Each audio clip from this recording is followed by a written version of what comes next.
Warning. Warning.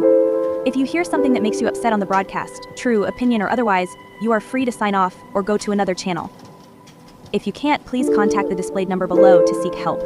Trolling and hate watching is more serious than you think. Now back to our scheduled broadcast.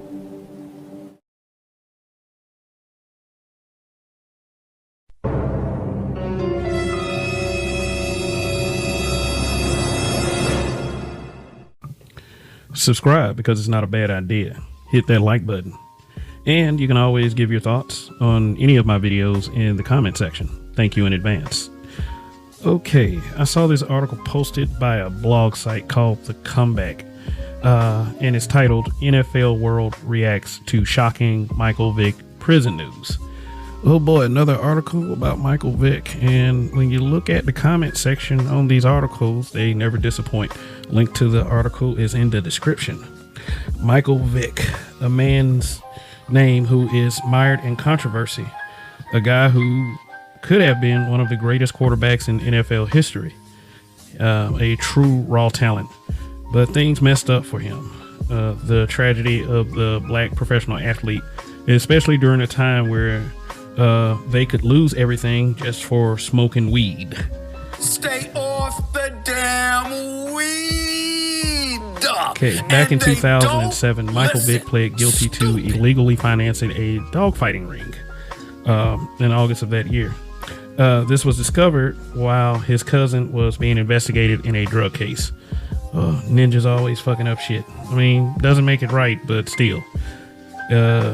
Some of the dudes working that site got carried away and dogs were being unalived. But the brunt of the accountability fell on Vick. He was convicted to 23 months in prison, probation, fined $5,000, which might not seem like much, but he was also ordered to pay restitution for the remaining dogs seized from his property, which totaled nearly $1 million. Vick is also banned for life from owning a dog. Now, with all that being said, for the listener, do you believe that Michael Vick paid his debt to society adequately? Have you forgiven Michael Vick? You can leave your answers or any thoughts that you may have in the comment section. I will tell you my answers at the end of this video. Remember, Michael Vick lost it all because of this. And on top of that, Mayo Sapiens, many white Americans thought they finally had their excuse to hate a black man besides using their own internalized racism, gushing with fake outrage for the dogs. Here's the thing. Anyone black with any social awareness who's not in it for the butter biscuits will already understand that in this beautiful country we call the US of A, too many non-blacks and a vast majority of the Caucasoid Americans believe that a dog's life is worth more than a black man's, even the Chihuahuas. They see us black men as N-words, always have. So why am I bringing this up? Why am I bringing up Michael Vick again? This is old news. We know that those racist Mayo Sapiens will never forgive Michael Vick. Here's why.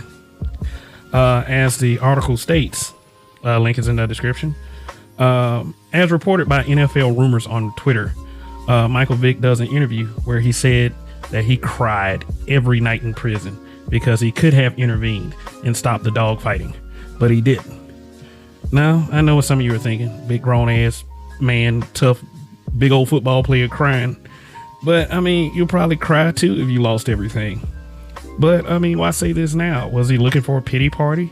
Did he think he would gain sympathy for saying that he cried just to show the racist Mayo Sapiens that he was really, really, really sorry for have taken part in this cruelty to animals? It seems he was trying to appeal to WS, which never ever works, even when it seems it is. Just like that time in 2017 where he made a statement about Colin Kaepernick, saying that if Kaepernick wanted a QB job that bad in the NFL, that he's going to have to cut his hair. Now, this is the same Michael Vick, who at one time early in his career made a vow not to cut his hair until he won a Super Bowl. Who remembers that? The irony of that is that Michael Vick, of all people, should have understood what Kaepernick was going through. That once you hurt the feelings of WS, that WS and its sensitive, racist sycophants do not forgive. Let me read some of the comments in the article that inspired this video. And, you know, like I said, the link is in the comment section and you can read this for yourself. Here we go. Yeah, just look at the comments. I mean, I may be overreacting, and not all of them were negative toward Michael Vick. But I mean, for them to hang on to this long, since 2007, come on, you don't think there's a little bit of racism involved? So we got Sue here from Indianapolis. She says, no matter what color he is, it takes a heartless person to kill dogs for fun. He can never be forgiven. Number one, I don't think he was killing dogs for fun. And if you got to lead with no matter what color he is, it does matter to you. It's like, way to hide your little bigotry. I mean, and I'm not saying this as some type of social justice warrior is.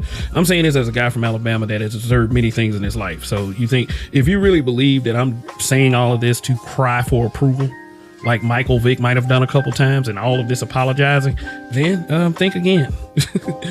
So we got Sydney from Bloxham, VA. I'll probably never meet a black person from Bloxham. So Sydney says, I don't think he should have been giving a chance to millions after he was convicted of dogfighting. Look, if you are truly sorry for doing something bad, then yes, you deserve to be forgiven. And, you know, Mayo Sapiens have forgiven other Mayo Sapiens for doing a lot worse. Please deny that in the comment section. We're going to have a good conversation. Also, now we got Bruce from Muskegon, Michigan, another city that I'll probably never meet a black person that is from there. Says, good. He definitely didn't go through anything remotely close to what those poor dogs went through. I wish he was still in prison and never got out for what he did and orchestrated to get done. I will never forget anybody who tortures and or kills animals. May cancer strike their prostates or worse. I'm willing to bet that when Bruce was probably 13 or 14, he probably played some wild pranks involving cats and dogs' anuses. I mean, I'm just saying, you know, there's, like I said, there's a lot of hypocrisy in all of these comments. Okay, now we got John. And John from North Augusta, South Carolina says, just because he served his time doesn't mean I personally have to forgive him, which I don't. I've still he is a POS. I was like, man, he was so, the fake outrage was so much, he had to squeeze them words out. He couldn't even spell them correctly. I mean, somebody needs an education. Oh, now we have Leonard from Corpus Christi, Texas.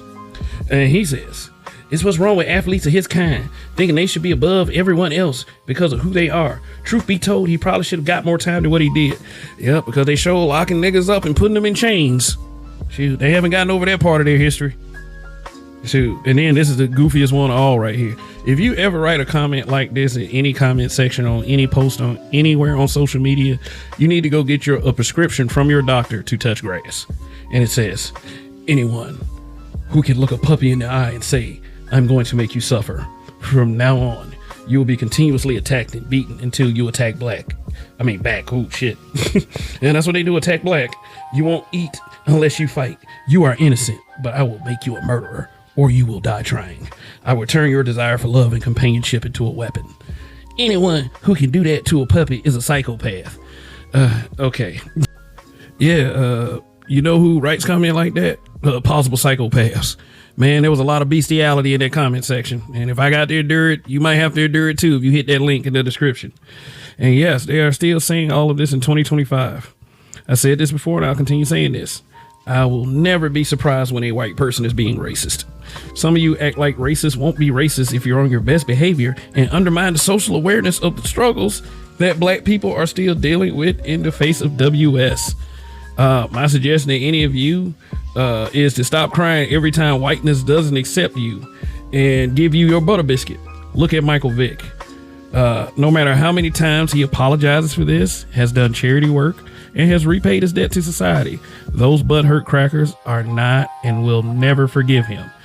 And it ain't this fake outrage, so-called love of dogs. It's because he's a black man, and black men who actually know our asses from a hole in the ground know that this is our everyday reality.